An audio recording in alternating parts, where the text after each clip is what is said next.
Hi hello welcome to మకుటా media. Megastar Chiranjeevi గారు మొన్న Telangana Gaddar film awards అని చెప్పి ఆ వేదిక మీద నుంచి ఒక మర్యాద పూర్వకమైనటువంటి ప్రకటన తెలియజేశారు ఆంధ్రప్రదేశ్ ప్రభుత్వానికి.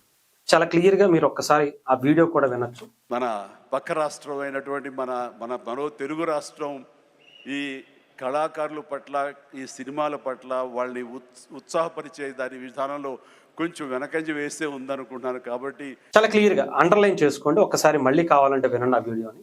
చాలా క్లియర్ గా చిరంజీవి గారు మన మన పక్క రాష్ట్రం, మరొక మన తెలుగు రాష్ట్రం అయినటువంటి ఆంధ్రప్రదేశ్ ప్రభుత్వం చంద్రబాబు నాయుడు గారికి, అయ్యా దయచేసి సినిమా ఇండస్ట్రీకి ప్రోత్సాహకరంగా ఉండేటువంటి అవార్డులు ఇవ్వండి, చాలా సంవత్సరాలు అయిపోయింది, ఎంతో మంది కార్మికులకు, ఆర్టిస్టులకు అది మంచి ప్రోత్సాహకరంగా ఉంటుంది, దయచేసి ఇక్కడ తెలంగాణ ప్రభుత్వం ముందడుగు వేసింది, మీరు కూడా వెయ్యాలని కోరుకుంటున్నాను అని చెప్పి చేతులు జోడించి అడిగినటువంటిది ఒక ప్రకటన మనం చూసాం.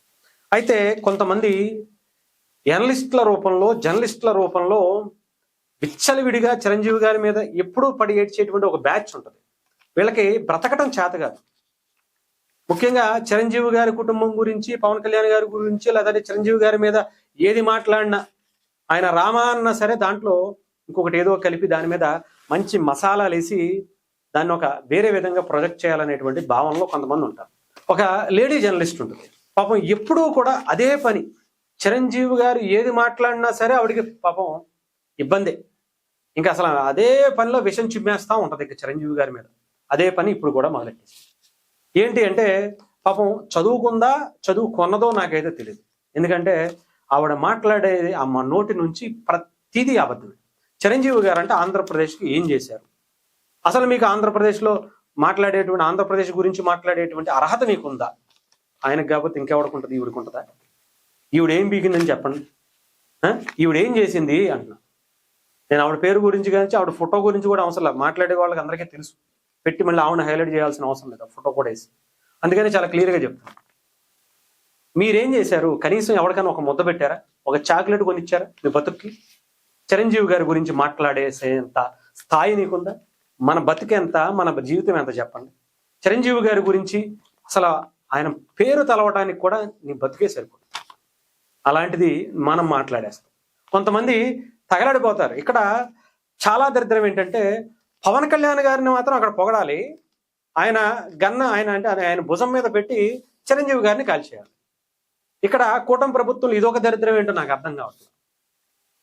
పవన్ కళ్యాణ్ గారిని మాత్రం అలా పైకి లేపుతుంటారు, ఆయన అవసరం ఉంది కాబట్టి. ఇప్పుడు ఆంధ్రప్రదేశ్ ప్రభుత్వంలో ఆయనకు భుజం మీద పెట్టి చిరంజీవి గారిని బూతులు తిట్టించేయాలి. ఇదే పని ఆంధ్రప్రదేశ్లో జరుగుతుందేమో అనిపిస్తుంది.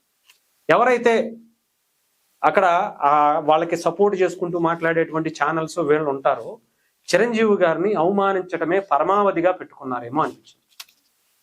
ఎందుకు అంత అక్కసం నాకైతే అప్పటికీ అర్థం కావట్లేదు.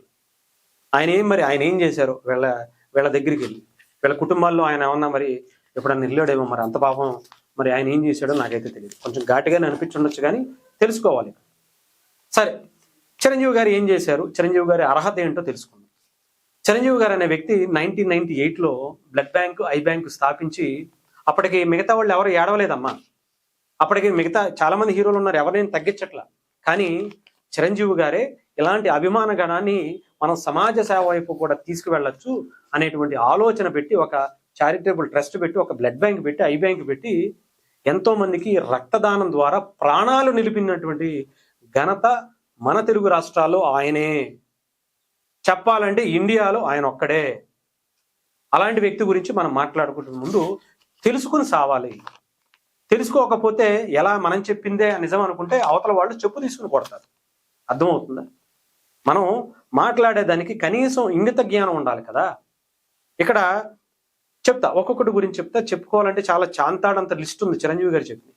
1980s నుంచే ఆయన చారిటీస్ అనేవి అప్పటి నుంచే మొదలుపెట్టారు. కొంతమంది మాట్లాడతారు, అప్పుడెప్పుడో దివిసీమ ఉప్పెన వచ్చినప్పుడు హీరోలు అందరూ కలిసి వెళ్ళారు, చాలా గొప్ప సహాయం చేశారు అనేటువంటి మాటలు వినిపించాయి. ఓకే, వెళ్ళడం గుడ్, చాలా మంచి పనులు చేశారు, ఎవరో కాదనట్ల.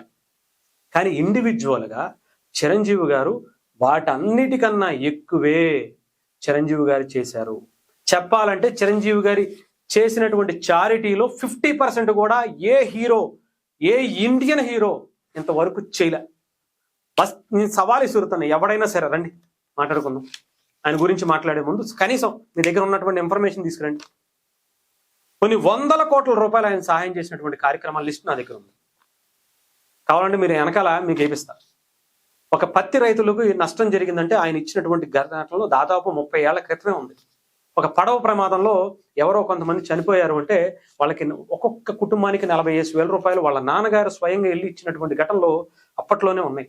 ఎప్పుడో 90s 80sలోనే వరదలు వచ్చినాయి అంటే ఆంధ్రప్రదేశ్ తెలంగాణలో ఎటువంటి విపత్తు వచ్చినా, ఉమ్మడి ఆంధ్రప్రదేశ్ ఇప్పుడు ఉన్నటువంటి ఆంధ్రప్రదేశ్, మొన్న హైదరాబాద్కి వరదలు వచ్చినప్పుడు కావచ్చు, తెలంగాణలో వరదలు వచ్చినప్పుడు కావచ్చు, కరోనా టైం అప్పుడు కావచ్చు, అక్కడ ఆంధ్రప్రదేశ్లో విజయవాడ వరదలు వచ్చినప్పుడు కావచ్చు, విడిపోయిన తర్వాత కరోనా వచ్చినప్పుడు కావచ్చు, ఆయన సహాయమే మొట్టమొదటిది చెయ్యి కూడా. మీరు లెక్కేసుకోండి, చూసుకోండి. కావాలంటే మీ బతికే అంతే. మీరు అబద్ధాలు ఎలాగో మీరు బయటికి చెప్పలేరు కాబట్టి కనీసం మీ మనసులో పెట్టుకుని చూసుకోండి. ఒకసారి గుండె మీద చెయ్యి వేసుకుని, అరే మనం ఆయన చేసినటువంటి సేవా కార్యక్రమాల గురించి మనం ఎలాగ చెప్పుకోలేం కదా, ఎలాగ విషయం చెబుతాం కదా, సరే మనసులో అన్న అనుకుందాం, తెలుసుకుందాం పోనీ అని ఒకసారి గూగుల్ కొట్టుకోండి, చాట్ జీపీటీ పెట్టుకోండి. మన బతుకు కదిరి చేత కాదే. అరే మనం ఎప్పుడు అసలు ఎవరికి ఒక సహాయం చేసినటువంటిదే తెలియదే, కానీ ఆయన మీద ఎక్కేయాలి, ఆయన మీద విషం చిమ్మేయాలి. ఒకసారి మీరు కరెక్ట్గా 2014 నుంచి 19 వరకు రాజమండ్రిలో ఆర్ట్స్ కాలేజ్ దగ్గరలో హోమియోపతి హాస్పిటల్ కట్టినటువంటి పరిస్థితి ఉంటుంది. దానికి చిరంజీవి గారు అప్పటి టీడీపీ ఎంపీ మురళీమోహన్ గారు ఆయన అడగండి చెప్తారు. ₹1 కోటి విరాళం ఇచ్చారు. మొగల్తూరికి ఏమీ చేయలేదంటారు కదా, అక్కడికి వెళ్ళి వాళ్ళు తాగుతున్నటువంటి వాటర్ ఎవరిచ్చారో ఆ వాటర్ ట్యాంక్ని అడగని చెప్తారు. అక్కడ గ్రంథాలయం కట్టినటువంటి పరిస్థితి ఏంటో చెప్తారు, అడగండి. ఎన్నో కుటుంబాల్లో ఆయన ద్వారా లబ్ధి పొందినటువంటి వ్యక్తులను అడగని చెప్తారు. పేరుపాలెం బీచ్కి ఆయన అధికారికంగా పార్టీలో ఉన్నప్పుడు ఎంపీగా ఆయన మిగతా ఎంపీల కన్నా ఎక్కువ స్థాయిలో నియోజకవర్గ అభివృద్ధులకి ఖర్చు పెట్టినటువంటి వాటి గురించి అడుగుతారు, చెప్తారు. వినండి. అప్పుడు ఉమ్మడి ఆంధ్రప్రదేశ్లో భాగమైనటువంటి ఇప్పుడు డిప్యూటీ సీఎంగా బట్టి విక్రమార్క గారిని అడగని చెప్తారు. మధిర నియోజకవర్గానికి కేంద్ర మంత్రిగా ఆయన ఇచ్చినటువంటి నిధుల గురించి అడగని చెప్తారు. అధికారంలో ఉన్నప్పుడైనా సరే ఆయనే ఎక్కువ తీసుకొచ్చింది.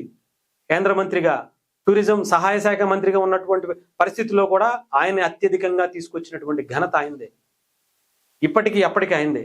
హీరోగా ఆయన కష్టపడి రెక్కలు ముక్కలు చేసుకుని, ఒళ్ళు హూనం చేసుకుని, రక్తం చిందించి ఇప్పటికీ అనేక సర్జరీలు చేపించుకుని పాపం ఆయన అయినా కూడా ఆ రెక్కల కష్టం నుంచి వచ్చినటువంటి సొమ్ముని ప్రజలకు పంచుతున్నటువంటి ఏకైక హీరో.